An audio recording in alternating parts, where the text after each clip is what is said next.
আসসালামু আলাইকুম গাইজ, সবাইকে ঈদ মোবারক। আজকে ঈদের দিন। তো গাইজ আমি আজকে খুব সকাল সকাল ঘুম থেকে উঠে যাই, প্রায় 5:30টার দিকে ঘুম থেকে উঠে আমি একটু সিটির ভিউটা নিচ্ছিলাম, যে সবাই নামাজ পড়তে যাচ্ছিল।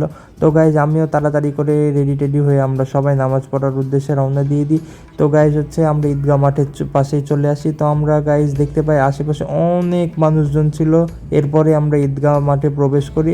তো গাইজ ঈদগাহ মাঠে ঢুকে দেখলাম যে অনেক মানুষজন বসে আছে। তো আমরাও যে বসে খুতবা শুনছিলাম।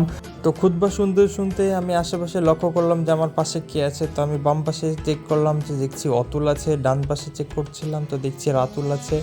তো গাইজ আমরা এখানে সবাই সিরিয়ালে শুনছিলাম খুতবা। এরপরে নামাজের প্রিপারেশন আমরা নিয়ে নিই।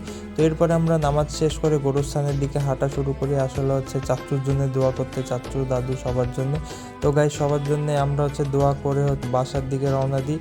তো এইদিকে বাসায় এসে আমি রুশাবকে নিয়ে একটু গরু দেখাচ্ছিলাম। তো রুশাব গরু দেখে অনেক খুশি হয়ে গেছিলো। এরপরে শুরু হয় আসল কাজ। আসলে গাইজ গরু আমরা বের করেছিলাম। তো গরু বাঁধার কোনো জায়গা ছিল না। তো আমরা পাশের বাসার এখানে একটা জায়গা পেয়েছিলাম। তো এখানে গরুটা আমরা বেঁধে রাখছিলাম, আসলে গরু কুরবানি দেওয়ার জন্যে।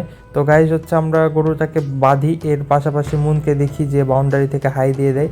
তো এরপরে আমাদের গরু বাঁধা হয়ে গেলে আমরা পাশের বাসার গরুটা লক্ষ্য করি যে ওইটাও বাঁধা ট্রাই করছে। তো এই দিক থেকে এলাকার লোকজন সবাই দেখছিল, আসলে গরুটা অনেক তিরিং বিরিং করছিল। তো গাইজ গরুটা অনেক শক্তিশালী ছিল।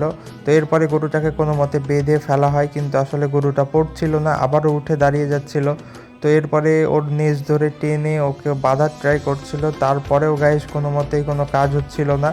তো এরপরে আপনারা নিজেরাই দেখে নিন। এই গিট ছাড়েন, সমস্যা নাই, না উঠে দাঁড়িয়ে গেল।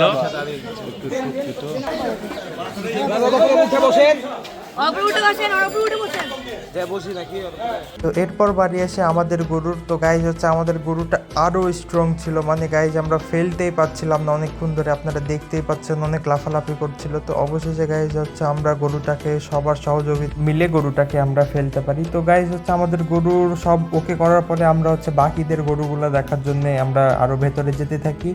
তো গাইজ আমরা দেখছিলাম যে সবার বাসার সামনে সামনে 2-3টা করে গরু কাটা হচ্ছিল, আসলে কুরবানি দেওয়া হচ্ছিল। তো গাইজ আমি ওগুলো দেখাতে পাচ্ছি না, কারণ ওগুলো দেখালে গাইজ রিপোর্ট চলে আসবে। তো গাইজ আমরা তারপরেও টুকটাক ট্রাই করছি দেখানোর। তো সামনে আমাদের একটা গরু ছিল, তো ওই গরুটাকে গাইজ ফেলছিল, কিন্তু ওই গরুটা পড়তে চাচ্ছিল না। তো গাইজ গরুটা সাইজ ছোট থাকলেও অনেক স্ট্রং ছিল। তো গাইজ এরপরে আমরা আমাদের বাসায় চলে আসি। তার গাইজ আমরা এখন আমাদের বন্ধুদের বাড়ি চলে এসেছি। দেখি উৎসব দা হিম্যান ও কতটুকু মাংস কাটতে পারছে। ওই যে গাইজ আমরা দেখতে পাচ্ছি লুঙ্গি, হাফ প্যান্ট সব কিছু পরে উৎসব দা হিম্যান কাজ করছে। আপনাদের সঙ্গে একটু পরে দেখাচ্ছি।